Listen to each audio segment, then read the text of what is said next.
You guys can hold on to that. And a whale, we go. Adam, where's your hat when I need it today? Sorry. Good morning, everybody, and welcome aboard. My name is Laura, and I'm going to be your captain and storyteller aboard the Alice today.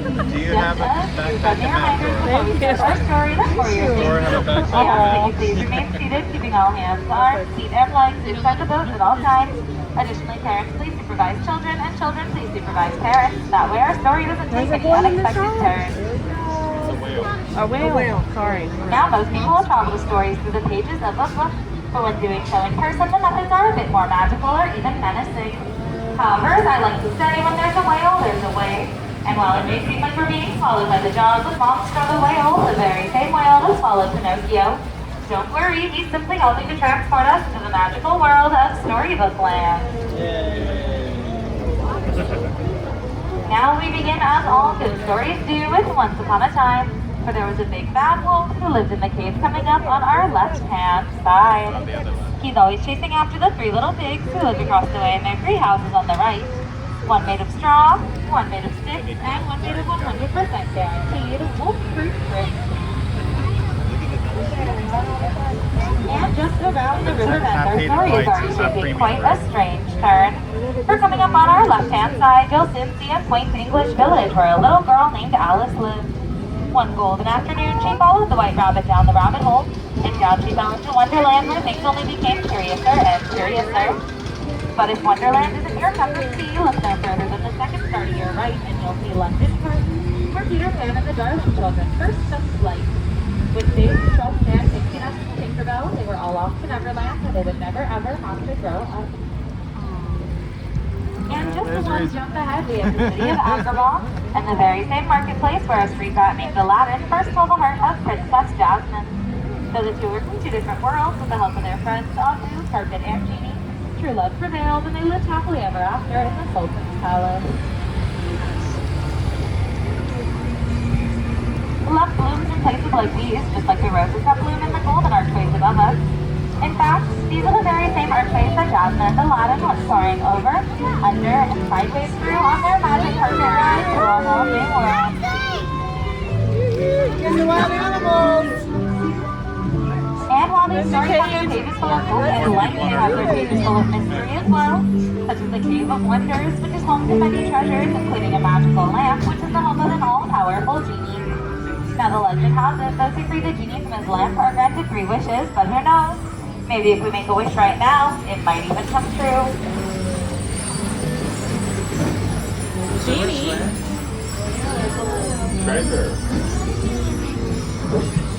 Snow White wished for a safe place to stay after fleeing from her mother, the evil queen, and came across the cottage on the page to our right, home of the 7 dwarfs who granted her shelter in exchange for her kindness. While on the page to our left, Cinderella wished to go to the ball, but was forbidden to do so by her wicked stepmother. Thankfully, her fairy godmother was there to grant her wish, and she danced the night away with her Prince Charming until midnight, when her carriage turned back into a pumpkin that can still be seen up on the hillside today.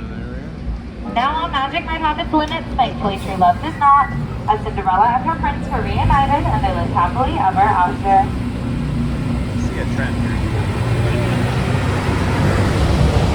No wishes here in Storybook Land are often inspired by dreams, whether these are dreams of happily ever afters, or the dreams one may have when they're falling asleep amongst rolling hills with patchwork plants. Just like the ones on our left-hand side, inspired by the 1933 Silly Symphonies cartoon, Lullaby Land. There's magic everywhere here in Storybook Land, all the way down into our miniature plants, as they are all real. However, thanks to the help of Tinkerbell and her pixie dust, they will never grow up, and will continue to stay this little forever and ever.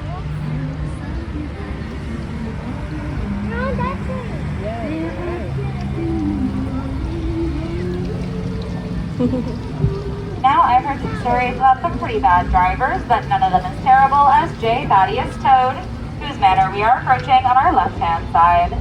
We could try and knock, but it doesn't look like he's home right now. Mr. Toad is usually elsewhere in Fantasyland, off on a wild ride to nowhere in particular. And just past Toad Hall, we have the Kingdom of Arendelle, where Queen Elsa's ice palace sits atop the frozen fjord. It's here that her sister Anna, and their friends Olaf, Kristoff, and Sven learned true sisterly love could thaw a frozen heart. Meanwhile, in our alpine village across the way, when Carver Geppetto wished upon a star first come and become a real boy. After Pinocchio takes them both to dog with Monster the whale, Ariel was more than happy to make their dreams come true. And our final story begins when a little mermaid named Ariel traded her fins for a pair of legs and took her first shaky steps on land to become a part of our world. But her story ends on land to our right, Prince Eric's castle by the sea.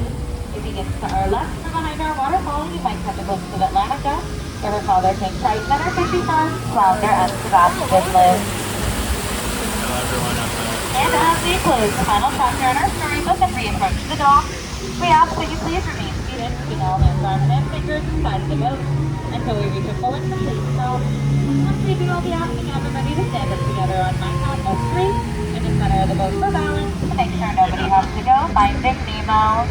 On behalf of myself and all the storytellers here today, thank you for joining me on this Disney Storybook Land, and we hope you find your happily ever after here at the Disneyland Resort. Thank you. And Do you have any whale watchers? I did all the lines for Ariel in the second half of the movie. Oh, I look on the side. Hi everybody, my whale watchers. Excellent job whale watching. If I can just have you all just turn around though so your legs are inside the boat for me now. Alright, turn the kids around in front. We're gonna remain seated for just one more moment, please. 1 minute. And then once again, please make sure that we look out for all hands, arms, and fingers. We're gonna stand up on my count of 3. On 1, 2, 3. Big group hug. Please use the handrails to down and hold your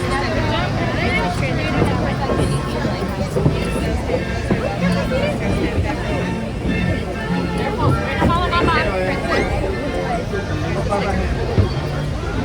Don't hold on, baby.